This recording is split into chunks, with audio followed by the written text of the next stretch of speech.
niba utanga byinshi birenze ibyo wakira, kandi niba ugerageza gukosora byinshi birenze ibyo wangiza,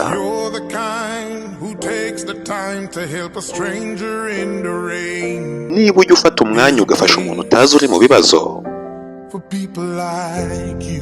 hari ahantu hagenewe abantu nkawe.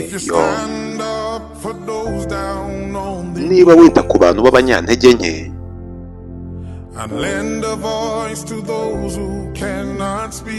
kandi ukavuganira abadafite kirengera, niba ubera abandi urumuri ruto maze abari bayobye bakabona inzira, hari ahantu hagenewe abantu nkawe. Ati numvise ko aho mu ijuru imihanda yaho ari zahabu. Ati kandi iyo ugezeyo hari umuntu ukwakira. Ndabizi neza iminsi yawe yo kuba ku isi nirangira,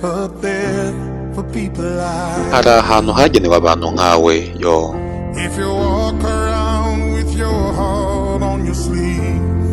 Niba ugendana umutima wuje urukundo n'impuhwe, kandi niba ugerageza kuba impinduka ushaka kubona ku bandi,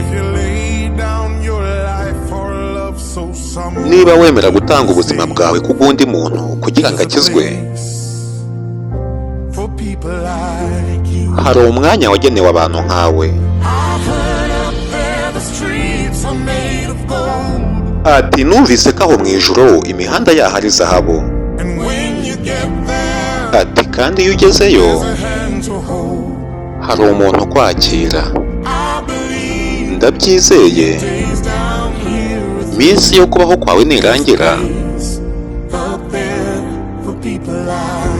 hari umwanya wagenewe abantu nkawe.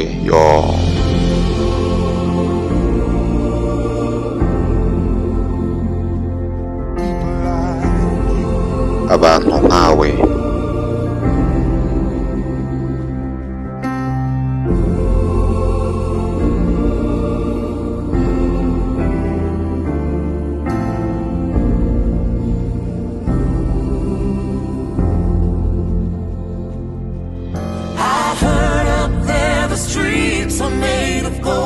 Numvise ko aho mu ijuru imihanda yaho ari zahabu,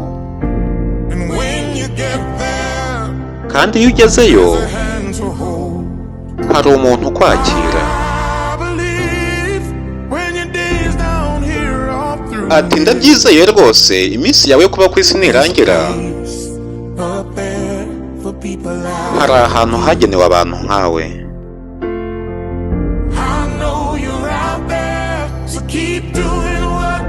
Ndabizi ko uhari rwose, ngaho rero komeza ibyo uri gukora.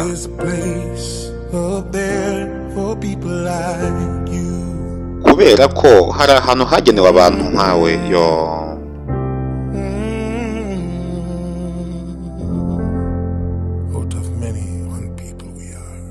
Mu bantu benshi batandukanye turi umuntu umwe. Ndi Mr. Robin nk'ibisanzwe, umusobanuzi w'indirimbo z'abatwaye imitima. Kora subscribe kugira ngo tujye tubana umunsi ku wundi.